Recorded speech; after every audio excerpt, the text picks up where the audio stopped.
2007-2011च्या world cup मध्ये man of the series असणारा player म्हणजेच युवराज सिंग.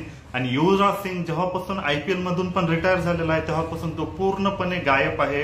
आपल्याला कोणत्याच इव्हेंटमध्ये दिसत नाही किंवा एक प्रकारे तो लाईमलाईट मधून गायब आहे किंवा सोशल मीडियापासून गायब आहे, तुम्ही असं म्हणू शकता.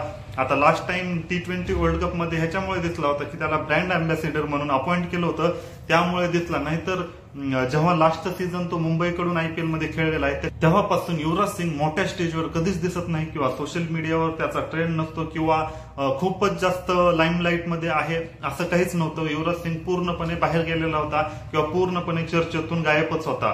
परंतु आता अनेक वर्षानंतर म्हणजे 6 वर्षानंतर तो आयपीएल मध्ये पुन्हा एंट्री करू शकतो आणि आपल्याला प्लेअर म्हणून नाही तर तो हेड कोचच्या भूमिकेत दिसणार आहे. हेड कोच का असना, परंतु युवराज सिंग स्टेडियम मध्ये जरी आला तरी त्यांचे जे फॅन्स आहेत तर त्यांच्या फॅन्सना नक्कीच खुशी होणार आहे. तर युवराज सिंग यावेळेस गुजरात टायटन्सचे नवे हेड कोच होऊ शकतात किंवा जवळपास हे कन्फर्म झालेलं आहे, फक्त ऑफिशियल अनाउन्समेंट बाकी आहे.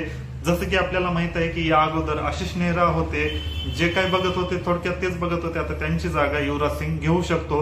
आणि विशेष म्हणजे गुजरातच्या टीम मध्ये भरपूर चेंजेस करण्यात आलेले आहेत, त्यापैकी एक महत्वाचा चेंज तुम्ही म्हणू शकता की आता युवराज सिंग गुजरातमध्ये जाणार आहे.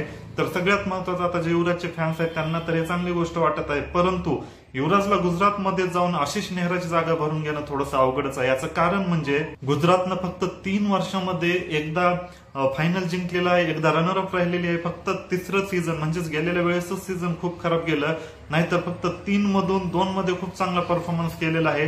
तर यामुळेच आशिष नेहराला पण त्याचं खूप जास्त क्रेडिट दिलं गेलेलं आहे.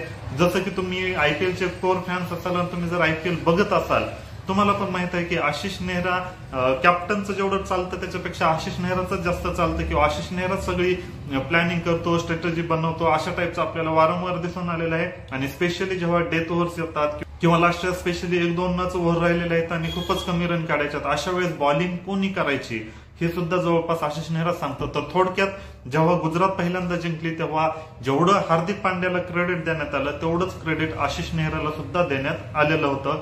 परंतु आता त्यांच्या जागी युवराज येणार आहे, तर युवराजला आशिष नेहराची जागा भरून घेणं थोडंच अवघडच जाईल. भरून घेणं अवघड जाईल का, तर ज्या प्रकारे परफॉर्मन्स दिलेला आहे आशिष नेहरा आणि त्यांच्या टीमनं त्याच प्रकारचा परफॉर्मन्स किंवा त्याच्यापेक्षा चांगल्या परफॉर्मन्सची अपेक्षा युवराजकडून असू शकते, असं म्हणायला काहीच हरकत नाही.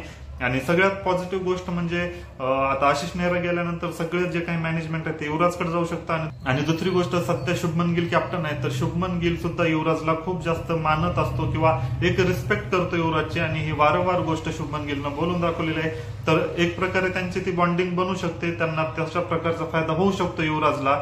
आणि बाकीचे जे काही प्लेअर आहेत ते बऱ्यापैकी सायलेंट प्लेअर आहेत गुजरातमध्ये, तुम्ही असं म्हणू शकता. गुजरातची टीम आयपीएल मध्ये बऱ्यापैकी फेमस टीम बनलेली आहे, तर त्यामध्येच आता युवराज जाऊन या टीमचा परफॉर्मन्स कसा होतो यावर्षी हे बघणं गरजेचंच राहणार आहे. तर येणाऱ्या काळामध्ये आपल्याला ह्या गोष्टी समजतील. पण युवराजच्या येण्यामुळे तुम्ही खुश आहेत का नाही, कॉमेंट करून नक्की